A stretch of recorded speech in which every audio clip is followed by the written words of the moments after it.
दोस्तों, चाहे मर जाना, लेकिन सावन में महिलाओं को ऐसे बाल कभी नहीं धोना चाहिए। घोर पाप लगता है, घर परिवार बर्बाद हो जाता है। सावन के इस पवित्र महीने में भूल कर भी अपने केस यानी बाल ऐसे कभी मत धोना, बने बनाए काम सब बिगड़ जाते हैं। दोस्तों, अगर आप भगवान शिव से प्यार करते हैं तो कमेंट बॉक्स में सच्चे दिल से लिखें हर हर महादेव ओम नमः शिवाय और हमारे चैनल को सब्सक्राइब करके इस बेल आइकन को जरूर दबाइएगा। दोस्तों, सावन का महीना बहुत ही शुभ और खूबसूरत महीना होता है, प्यार का महीना होता है। सावन का हर एक दिन उतना ही पवित्र माना जाता है जितना कि गंगा जल। सावन में शिव जी की पूजा अर्चना करने से मनोकामना पूर्ण होती है। अच्छे वर की कामना करने वाले लोग सावन सोमवार व्रत अवश्य रखें। आपको बता दें, सावन जब बरसते हैं तब अक्सर हम उससे स्नान करते हैं तथा बालों को धोते हैं। पूरे सावन हम खुशी से बरसात का लुत्फ उठाते हैं। लेकिन क्या आप जानते हैं, सावन के इस पवित्र महीने में किसी भी महिला को ऐसे बाल कभी नहीं धोना चाहिए। हो जाती है पति की मृत्यु, पति का काम धंधा बिजनेस सब ठप हो जाता है, संतान को मिलते हैं कष्ट। आइए जानते हैं। दोस्तों, आज का विषय है सुहागिन महिलाएं किस दिन बाल धोएं और किस दिन ना धोएं। सुहागिन महिलाएं गृह लक्ष्मी होती हैं। गृह लक्ष्मी यानी कि घर की सुख समृद्धि आप पर निर्भर है। ऐसे में सुहागिन महिलाओं को कब अपने बाल या फिर सिर धोना चाहिए और कब नहीं, ये तिथि और बार पर निर्भर है। दोस्तों, पहले बात करते हैं तिथि की। अमावस्या, एकादशी और पूर्णिमा के दिन बाल नहीं धोने चाहिए। बहुत ही घोर अनर्थ माना जाता है। ज्योतिष शास्त्र के अनुसार अगर देखा जाए तो अमावस्या, एकादशी और पूर्णिमा तिथि पर चंद्र या तो उच्च या फिर नीच स्थिति में होता है। ज्योतिष कहता है कि चंद्रमा मस्तक को प्रभावित करता है। दोस्तों, दूसरा, हमारे हिंदू पंचांग में तिथि के अनुसार ही व्रत और त्योहार मनाए जाते हैं। ये शुभ दिन है, इनके एक दिन पहले बाल धोने चाहिए, ना कि उस दिन पर। दोस्तों, अब चलिए जानते हैं बारों के बारे में। किन बारों में बाल नहीं धोने चाहिए, किन बारों में बाल धो सकते हैं। यहाँ भी आप एक बात का ध्यान रखें कि आप किसी भी बार का व्रत रखते हैं तो उस व्रत वाले दिन पर उस बार में आप बाल नहीं धोएंगे। एक दिन पहले ही बाल धोकर शुद्ध हो सकते हैं। दोस्तों, क्या रविवार को बाल धो सकते हैं? रविवार का व्रत रखते हैं या सूर्य देव की आराधना करते हैं तो रविवार को बाल ना धोएं। यदि आप व्रत भी रखते हैं और किसी अनिवार्य कार्य की वजह से आपको रविवार को ही बाल धोना है तो आपके लिए ये उपाय है। दोस्तों, आप गुड़हल के फूल ले लीजिए, उन्हें थोड़ा सा मसल कर उससे जो रस निकलता है उसे अपने बालों में लगा लीजिए। उसके बाद बाल धो सकते हैं। दोस्तों, सोमवार, क्या सोमवार के दिन बाल धो सकते हैं? आइए जानते हैं। सोमवार को बाल धो सकते हैं, लेकिन जो महिलाएं सोमवार का व्रत रखती हैं वे सोमवार को बाल भूल कर भी ना धोएं। लेकिन किसी अनिवार्य कारणों से सोमवार को व्रत रखते ही बाल धोना पड़े तो उसके लिए ये उपाय है। दोस्तों, पलाश के फूलों को अपने हाथों से मसलकर फिर उसे अपने बालों में लगाकर बाल धो लीजिए। इससे आपके ऊपर बनने वाली अशुभता शुभता में बदल जाएगी और आप बाल धो सकते हैं। इससे आपको शिव के क्रोध का सामना नहीं करना पड़ेगा। दोस्तों, मंगलवार को बाल नहीं धोने चाहिए। माना जाता है कि इस दिन बाल धोने से आर्थिक परेशानियों का सामना करना पड़ सकता है। साथ ही साथ विवाहित जीवन में भी बाधाएं आने लगती हैं। यदि किसी कारणवश मंगलवार को ही आपको बाल धोना पड़े तब ऐसे में लगने वाले दोष से बचने के लिए करें ये उपाय। आंवले का रस या फिर आंवले के चूर्ण का पेस्ट बनाकर आप उसे अपने बालों में लगा लें और फिर अपने बाल धो लीजिए। दोस्तों, बुधवार को महिलाएं बाल धो सकती हैं, लेकिन मान्यता है कि यदि किसी महिला के छोटे भाई हो तब ऐसे में वो बाल ना धोएं, क्योंकि बुधवार का अधिपति बुध ग्रह हमारे छोटे भाई बहनों के कारक है। इस दिन बाल धोने का दोष हमारे छोटे भाई को लगता है। इससे बचने के लिए एक उपाय है। आप वरुण देव यानी कि जल के देवता को या फिर बुधवार के स्वामी श्री गणेश जी को अपना बड़ा भाई बना लें। दोस्तों, कैसे करें आइए जानते हैं। किसी भी पूजा में जब कलश स्थापना होती है तब उसमें जल भरते हैं तो उस जल में वरुण देव का आह्वान करके प्रार्थना कीजिए कि हे वरुण देव, मैं आपको अपना बड़ा भाई मानती हूँ।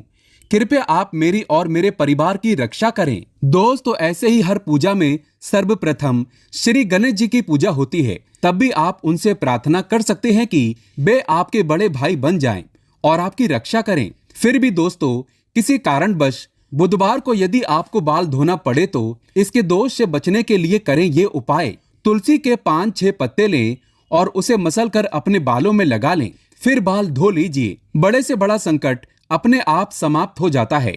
यदि घर में तुलसी नहीं है तो आस पड़ोस में किसी से 5-6 पत्ते मांग लें। दोस्तों, गुरुवार को सुहागिन महिला ही नहीं, किसी भी स्त्री पुरुष को अपने बाल नहीं धोने चाहिए, नहीं तो आपको अगले जन्म तक इसका पाप लगेगा, क्योंकि गुरु ग्रह सबका गुरु है। आपको पता ही होगा कि गुरुवार को पोछा भी नहीं लगाना चाहिए। ऐसी मान्यता है कि गुरुवार को बाल धोने से या फिर घर में पोछा लगाने से ऐसे कार्यों से माँ लक्ष्मी रुष्ट हो जाती है। गुरु का नाश होने से घर में कलेश बढ़ते हैं, बर्बादी आती है, घर का नाश होता है।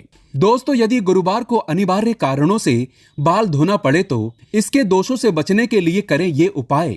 थोड़ी सी हल्दी लें या फिर बेसन, या आप इन दोनों को मिलाकर ही एक लेप बनाकर उसे अपने बालों में लगाएं, फिर बाल धो सकते हैं। दोस्तों, शुक्रवार के दिन सुहागिन महिलाएं अपने बाल धो सकती हैं, लेकिन जिन महिलाओं के पुत्र हैं या फिर जिनकी पुत्र प्राप्ति की कामना है तो ऐसे में वो लोग शुक्रवार के दिन बाल ना धोएं। यदि आपको शुक्रवार के दिन किसी अनिवार्य कारणों से बाल धोना पड़े तो उसके दोष से बचने के लिए करें ये उपाय। पहले अपने बालों में थोड़ी सी दही लगाएं, फिर बालों को धो लें। दोस्तों, बात करते हैं शनिवार की। शनिवार को सुहागिन महिलाएं अपने बाल ना धोएं। शनिवार यानी कि शनिदेव का दिन माना जाता है। जैसे कि आप जानते हैं, सभी देवों में न्याय के लिए उच्च स्थान शनिदेव को दिया गया है। शनिदेव को न्याय का देवता कहा जाता है। एक तरह से आप इन्हें पूरे ब्रह्मांड का जज कह सकते हैं, और इसी कारण सभी लोग शनिदेव के प्रचंड क्रोध से भी डरते हैं। दोस्तों, यदि आपको शनि के प्रकोप से बचना है तो इस दिन आप बाल कतई ना धोएं। किसी अनिवार्य कार्यों से इस दिन बाल धोना पड़े तो इस दोष से बचने के लिए पहले अपने बालों में कच्चा दूध लगाएं, फिर बाल धो लें।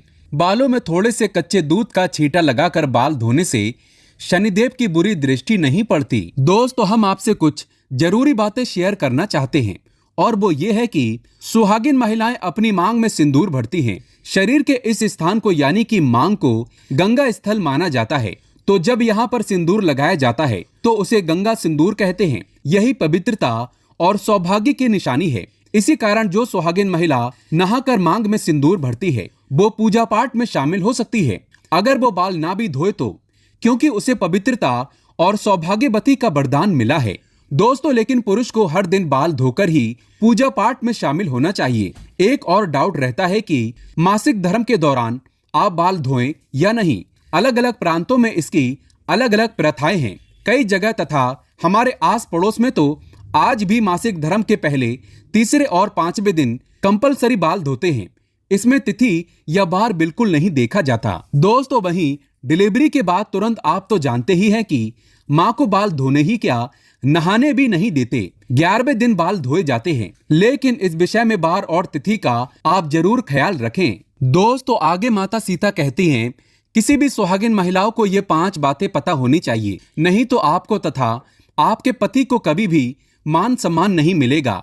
आइए जानते हैं। माता सीता कहती हैं, स्त्री को सदैव अपने बाल बांध कर रखना चाहिए, क्योंकि बंधे हुए बाल रिश्तों को बांध कर रखते हैं। स्त्रियों के खुले बाल घर का विनाश करते हैं, जो कि इसका वर्णन महाभारत काल में मिलता है। खुले बाल नकारात्मक शक्तियों को आकर्षित करते हैं। पूर्णिमा और अमावस्या के दिन बालों को कभी खुला ना रखें। कहते हैं इस दिन भूत प्रेत या कोई भी गलत ऊर्जा आपके खुले बाल होने से वो आपको अपना शिकार बना सकती है। माता सीता ने दूसरी बात बताई थी, कभी भी सुहागिन महिला को पति के बगैर बाहर नहीं जाना चाहिए। इसे तत्काल बहुत ही घोर अनर्थ माना जाता है। माता सीता की तीसरी बात, किसी भी स्त्री को अपने घर की गुप्त बातें बाहर नहीं कहनी चाहिए। इससे उल्टा आपके घर का विनाश हो जाएगा। पड़ोसी के घर भी किसी भी सुहागिन महिलाओं को ज्यादा समय के लिए नहीं जाना चाहिए। ज्यादा तालमेल नहीं रखना चाहिए। माता सीता की चौथी बात, शादीशुदा महिलाओं को अपनी मांग सदैव भरनी चाहिए। जितनी लंबी आपकी मांग होगी उतनी ही आपके पति की उम्र बढ़ेगी। आपके पति को मान सम्मान मिलेगा। जो स्त्री अपनी मांग का सिंदूर छुपाती है या थोड़ा सा लगाती है, उसका पति भी समाज में छुप जाता है। ऐसी महिला का पति हमेशा हार का मुंह देखता है। माता सीता ने बताई थी 5वीं बात, सुहागिन महिलाओं को अपने पति की कोई भी निशानी कभी किसी को नहीं देना चाहिए। इससे पति की मृत्यु निकट भविष्य में हो जाती है। पति की कोई भी निशानी पत्नी को सदैव दिल से लगाकर रखना चाहिए। दोस्तों, अंत में माता सीता कहती हैं, स्त्री को सदैव अपने पति यानी कि परमेश्वर के पांव अवश्य दबाना चाहिए। पुरुष के घुटने से लेकर पिंडली तक का भाग शनि का होता है तथा स्त्री के कलाई से लेकर उंगली तक का भाग शुक्र का होता है। और जब भी शनि पर शुक्र का प्रभाव पड़ता है तो धन की प्राप्ति का योग्य बनता है। अतः स्त्री को प्रतिदिन अपने पति के पैर दबाने चाहिए। दोस्तों, इसीलिए हमेशा आपने देखा होगा कि लक्ष्मी जी भगवान विष्णु के पैर दबाती रहती हैं और इसी कारण वो धन की देवी हैं, क्योंकि ऐसा योग्य धन की वर्षा करता है। दोस्तों, अगर आप सच्चे दिल से माता लक्ष्मी को अपने घर पर बुलाना चाहते हैं तो कमेंट बॉक्स में लिखें, माता लक्ष्मी आपका स्वागत है हमारे घर में। माता रानी के लिए एक लाइक तो बनता है। धन्यवाद।